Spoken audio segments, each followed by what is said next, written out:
The first sound wasn't a scream or a gasp. It was a click. Sharp, metallic, too deliberate to be accidental. Emily froze. Her hand was still pressed against the front of her father-in-law's shirt, his breath hot against her neck, when the sound sliced through the dim room like a surgical blade. She jerked back, her pulse detonating in her ears. "What was that?" she whispered. Richard smiled, not with warmth, not with confusion, with knowledge, as if he had been waiting for this exact reaction. "What was what?" he asked softly, brushing a thumb over her cheek as though she were fragile, precious, as though he weren't the very thing endangering her. Her throat tightened. That sound. Something clicked. The room, a small, windowless storage space of the garage, felt suddenly too warm, too tight. Emily's skin prickled with dread she didn't yet understand. Richard didn't flinch. He didn't even blink. "Probably the pipes," he murmured, leaning in again. But the taste of adrenaline coated her tongue, sour and metallic. She put a hand on his chest and pushed him back, not hard, but enough to keep him at arm's length. Something was wrong. Wrong in a way that her body recognized even before her mind dared to articulate it. And yet, she didn't leave. 2 months earlier, it had started with nothing. A lingering glance across the kitchen. A hand brushing hers when he passed a bowl of salad. A compliment spoken too softly for anyone else to hear. "You look tired, Emily," Richard had said one night when Ryan, her husband, wasn't home yet. "Is he working you too hard?" There had been something tender in his voice, something Ryan had stopped offering. At first she'd hated herself for noticing. Then she noticed more. Richard listened to her. He asked her opinion. He remembered small things she said. He was present in a way Ryan hadn't been in years. She told herself it was harmless. She told herself she was imagining the spark in his eyes when she smiled. She told herself she was only lonely, not disloyal. But loneliness was a slippery slope, and the ground beneath her was already shifting. Back in the present, the click echoes. "Emily," Richard murmured now, his tone low, coaxing. "You're shaking." "I'm fine," she lied. She wasn't. Her instincts buzzed like a swarm. "Look at me," he urged. She did, and that was her second mistake. Because when Richard wanted to be charming, he could disarm anyone. Ryan used to have that same quality before life wore it down to nothing. "Come here," Richard whispered. And she went. She let him pull her close again.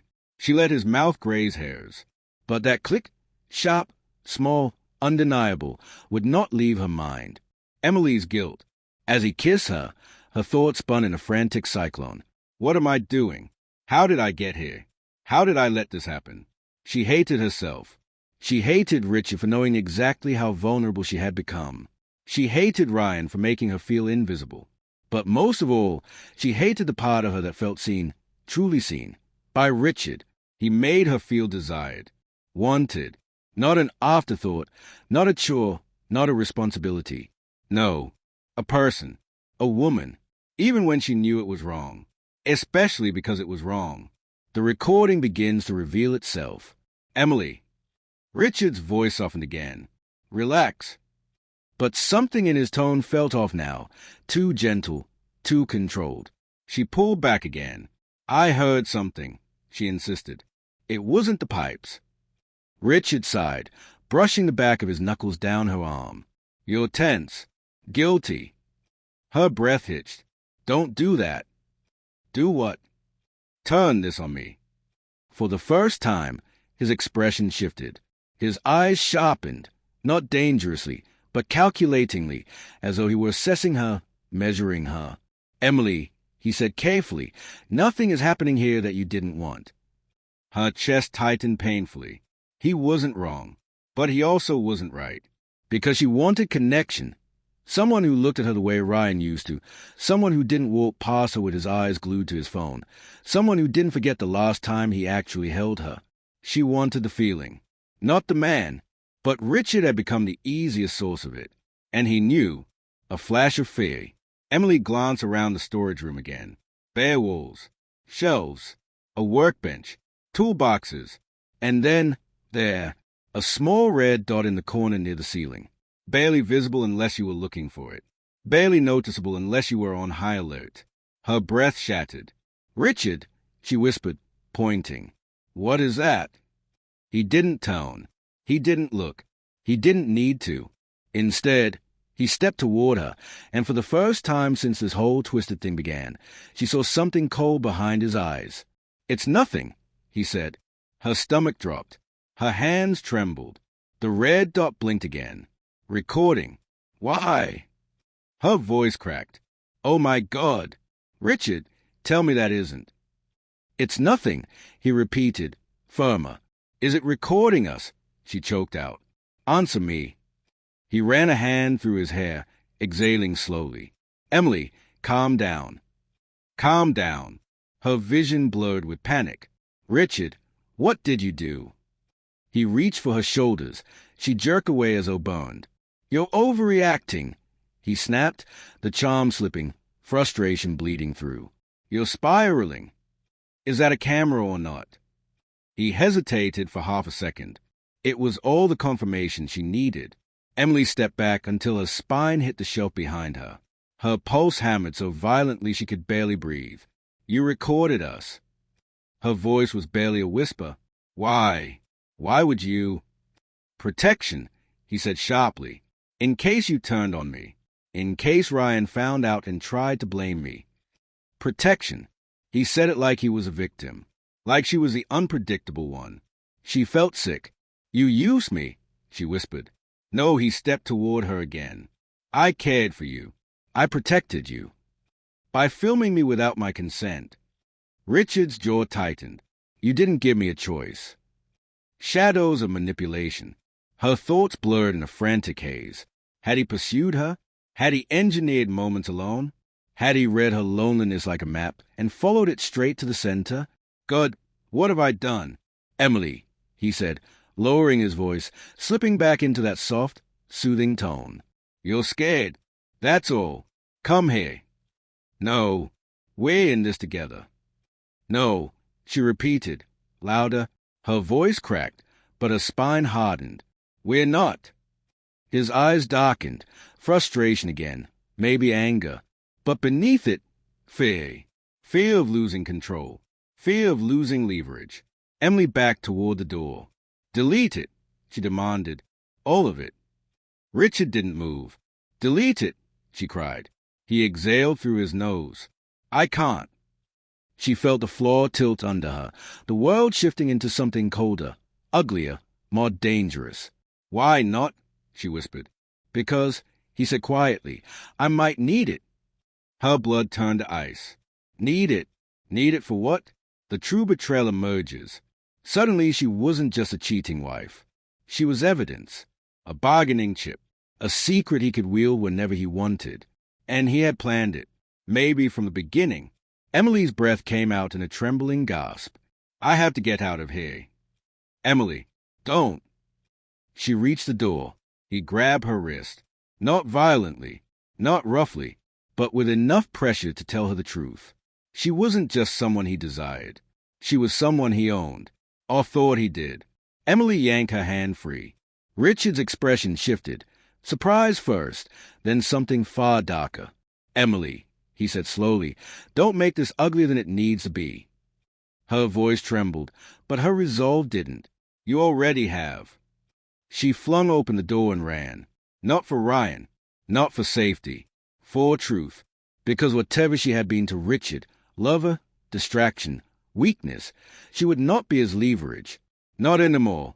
Not ever again. Emily didn't remember crossing the driveway. She didn't remember fumbling with the back door or racing up the stairs. All she remembered was a pounding in her chest, frantic, suffocating, raw. She slammed her bedroom door shut behind her and locked it, leaning against the wood as her knees threatened to buckle. A camera. He had been filming them. Every touch, every secret moment, every mistake. Her stomach twisted violently. She clutched the edge of the dresser, fighting the urge to vomit. How could I have been so stupid? How could I have let him get this close? But shame was quickly replaced by something sharper, something hotter. Rage. A knock at the door.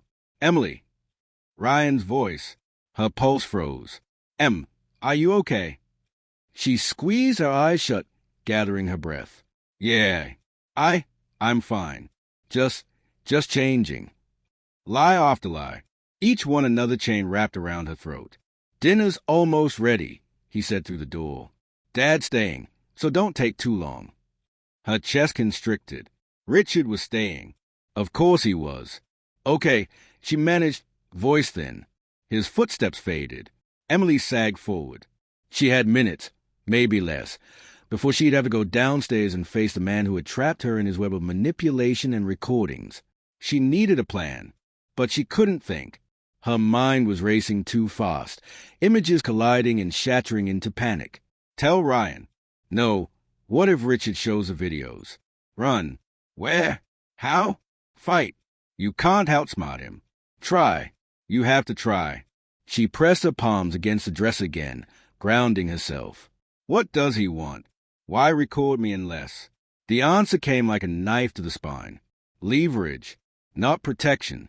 Not fear of being blamed. Power. Over her. Over Ryan. Over the entire family. And for the first time, she saw Richard not as a man who had listened to her, not as the illusion of comfort she'd let herself fall into, but as a predator. Downstairs, the dinner table. Emily walked into the dining room, trying not to look as shaken as she felt. Richard sat at the table beside Ryan, laughing at something on his phone. The sound scraped down her spine like metal. When Richard looked up, their eyes met. His expression didn't falter. Not a flicker of guilt. Not a hint of fear. Just that calm, knowing gaze. The gaze of a man who held a secret and enjoyed the weight of it. Emily, he said warmly. Feeling better? She swallowed the bitterness rising in her throat. Yeah, thanks. Ryan smiled, oblivious. Good. Dad's telling me about some investment thing. Richard cut in smoothly. Nothing you need to stress about, son. Just boring old man stuff. Emily nearly choked. Boring. Old man. Stuff. Her nails dug into her palm, leaving crescent-shaped dents in her skin. He was testing her, watching her, seeing how well she played along. The entire dinner passed in a fog, Ryan chatting, Richard performing fatherly charm, Emily trying not to crumble under the weight of what she now understood. When the plates were cleared, Richard patted Ryan's back. Let's talk in the study for a minute. Emily's heart plummeted. No. If he talked to Ryan alone, he could twist everything. He could frame her. He could threaten her without her being able to counter it. She stood so abruptly her chair scraped the floor. Actually, Ryan, I need to talk to you first. Both men looked at her. Ryan blinked. About what? Her mouth opened, but no words came out. If she said it here, if she told Ryan everything, Richard could claim she was lying, that she was unstable, that she seduced him, that she was blackmailing him. And those videos, those damn videos, he could ruin her in seconds. She deflated. It can wait, she whispered. Richard smiled. He knew he'd won that round. The study, doors closed, mask full. Emily paced the whole way outside the study, fear and fury swirling inside her like storm winds. She pressed her ear to the door. Muffled voices. Then Richard's, lower, steadier, the tone he used when he wanted control. Ryan, listen, I need to tell you something about Emily. Her blood turned icy. No. Her hand trembled on the doorknob. She burst inside. Both men spun toward her. Ryan frowned. What? Whatever he's telling you is a lie, she said breathlessly. Please, just listen to me. Richard's expression didn't waver. Emily. Shut up, she snapped, tears burning her eyes. You don't get to talk. Not after what you did. Ryan stiffened. What he did. Emily, what's going on? Her throat tightened. Say it. Tell him. Now. Before Richard poisoned everything. So she did. Your father recorded me, she said, voice breaking. He recorded us. Together. Silence. Heavy. Thick. Explosive. Ryan stared at her, eyes wide, uncomprehending. Us? He echoed hollowly. Richard stepped forward, voice steady. Ryan, she's confused. She's panicking. I think she... Don't. Emily cried. Don't twist this. Ryan shook his head, blinking rapidly. Recorded you? Together? What does that even? Then realization hit. His face drained of color. Emily, he whispered, tell me you're not saying what I think you're saying. Her chest cracked open. A sob escaped her. I'm so sorry, she whispered. I'm so sorry. Ryan staggered back as though struck. No, Emily, not him. Anyone but him. Richard placed a hand on his son's shoulder. Ryan shoved him violently. Don't touch me. Richard's facade finally fractured. Listen to me, he snapped. She came to me. She started this. I protected myself. You destroyed us. Ryan choked, eyes filling with devastation, betrayal, and something darker, hatred. The twist, the real reason for the recordings. Emily took a step forward. Ryan, the videos, he said he needed them. For leverage. He planned this. Ryan lifted his gaze slowly. Leverage, he repeated. Dad, what does she mean? Richard's jaw tightened. Ryan, there's something you don't understand. Ryan stared. Then something clicked in his expression, something shifting like gears finally aligning. This is about the inheritance, isn't it? Emily blinked. Richard froze. The business, Ryan whispered. You were afraid I'd push you out, that I'd take over too soon. Richard didn't deny it. He didn't need to. Ryan let out a broken, horrified laugh. So you seduced my wife. You recorded her to keep control over me. I didn't seduce her, Richard snapped. She. Ryan cut him off with a roar. I don't care who started it. You used her. You used me. You planned this. Richard's mask shattered completely. She was a weakness, he hissed. Yours. I exploited it. You would have done the same. Emily gasped. Ryan staggered. The truth, the full, vile truth, hung in the air like poison. The final blow. Ryan turned to her, tears streaking his face. Emily, I trusted you. Her heart splintered. Ryan, I know, and I'm sorry. I'm so sorry. He stepped back. From both of them. It's over, he whispered. Not a yell, not an explosion. Just a quiet, devastating collapse of a man who had lost everything in one night.